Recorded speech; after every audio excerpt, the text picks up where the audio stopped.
ಅತ್ತ ಕಲಬುರಗಿಯ ಜಿಮ್ಸ್ ಆಸ್ಪತ್ರೆಯಲ್ಲಿ ಕರೆಂಟ್ ಹೋಗಿದ್ದಾಗ ರೋಗಿಗಳು ಪರದಾಡಿರೋ ವಿಡಿಯೋ ವೈರಲ್ ಆಗಿದೆ.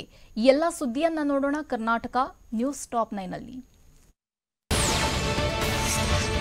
ಹಾವೇರಿ ಜಿಲ್ಲಾ ಕೇಂದ್ರ ಬಸ್ ನಿಲ್ದಾಣದಲ್ಲಿ ಆಕಸ್ಮಿಕ ಬೆಂಕಿ ತಗುಲಿ ಅಂಗಡಿಗಳು ಸುಟ್ಟು ಭಸ್ಮವಾಗಿದೆ. ಬಟ್ಟೆ ಅಂಗಡಿ, ಫರ್ನಿಚರ್ ಅಂಗಡಿ ಸೇರಿದಂತೆ 4 ಅಂಗಡಿಗಳು ಬೆಂಕಿಗಾಹುತಿಯಾಗಿದೆ. ಇದರಿಂದ ಲಕ್ಷಾಂತರ ರೂಪಾಯಿ ಮೌಲ್ಯದ ವಸ್ತುಗಳು ಸಂಪೂರ್ಣ ಸುಟ್ಟು ಕರಕಲಾಗಿವೆ. ಸ್ಥಳಕ್ಕೆ ಆಗಮಿಸಿದ ಅಗ್ನಿಶಾಮಕ ದಳ ಸಿಬ್ಬಂದಿ ಬೆಂಕಿ ನಂದಿಸಿದ್ದಾರೆ. ಆನೇಕಲ್ ತಾಲೂಕಿನ ಹುಸ್ಕೂರು ಮದ್ದೂರಮ್ಮ ಜಾತ್ರೆಯಲ್ಲಿ ರಾಮಸಂದ್ರ ಗ್ರಾಮದ ತೇರು ಧರೆಗುರುಳಿತ್ತು. ಮೊನ್ನೆ ದೊಡ್ಡ ನಾಗಮಂಗಲ ಮತ್ತು ರಾಯಸಂದ್ರ ತೇರುಗಳು ಧರೆಗುರುಳಿದ್ವು. ದೊಡ್ಡ ನಾಗಮಂಗಲ ತೇರು ಬೀಳುವ ದೃಶ್ಯ ವೈರಲ್ ಆಗಿದೆ. ಆದ್ರೀಗ ರಾಮಸಂದ್ರ ಗ್ರಾಮದ ತೇರು ಬೀಳುವ ದೃಶ್ಯ ಲಭ್ಯವಾಗಿದೆ.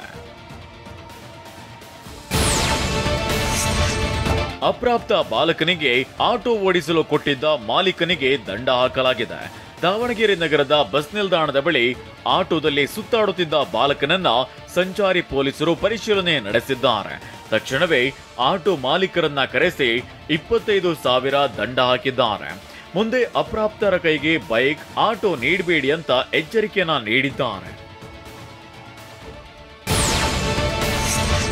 ಚಿಕ್ಕಮಗಳೂರು ತಾಲೂಕಿನ ಕುರುಬರಹಳ್ಳಿಯಲ್ಲಿ ಸಿಡಿಲು ಬಡಿದು 65 ವರ್ಷದ ವೃದ್ಧೆ ಮೃತಪಟ್ಟಿದ್ದಾಳೆ.